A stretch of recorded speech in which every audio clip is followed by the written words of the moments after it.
Jean Dujardin est actuellement à l'affiche du film Sur les chemins noirs, adaptation cinématographique du roman de Sylvain Tesson. Une histoire de détermination et d'humanité, de voyage et de remise en question. Un soir d'ivresse, Pierre, écrivain explorateur, fait une chute de plusieurs étages. Cet accident le plonge dans un coma profond. Sur son lit d'hôpital, revenu à la vie, il se fait la promesse de traverser la France à pied du Mercantour au Cotentin. Un voyage unique et hors du temps à la rencontre de l'hyper-ruralité, de la beauté de la France et de la renaissance de soi, peut-on lire sur Allociné.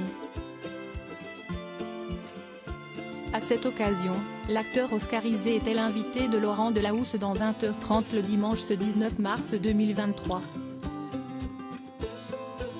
En écho au personnage complexe et évolutif qu'il incarne dans le film, le mari de Nathalie Péchala est revenu sur sa propre expérience. Partir, s'évader, s'échapper.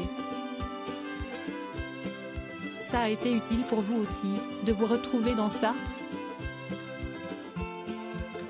Vous avez découvert la France autrement? S'est interrogé le présentateur.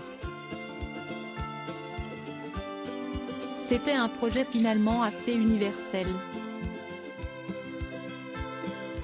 J'ai eu le sentiment que chacun pouvait un peu y mettre sa marche, ses tourments. A répondu l'acteur, relatant cette expérience hors du commun aux côtés de Sylvain Tesson qui lui a permis de se laver la tête. La nature comme thérapie, à l'écran comme dans la vie, s'il incarne un rescapé du coma qui entame un voyage à pied à travers la France dans Sur les chemins noirs, Jean Dujardin n'est pas si étranger à son personnage dans la vie réelle. Alors que Laurent Delahousse lui avait réservé une surprise sur le plateau de 20h30 le dimanche en diffusant une vidéo de ses plus proches copains lui adressant de tendres messages d'amitié, l'acteur s'est confié sur cette psychanalyse douce et agréable d'amis qu'il entame une fois par an avec ses acolytes. Quand on marche à 6, on peut parler, on peut se dire les choses, ça ne fait pas mal et finalement, arrivé au bout du chemin, on peut causer, on a pu vider son sac. De père, d'amis, de frères. Et puis quand on peut faire un feu alors là, si est-il l'alignement parfait. A raconté celui qui vit aujourd'hui à la campagne.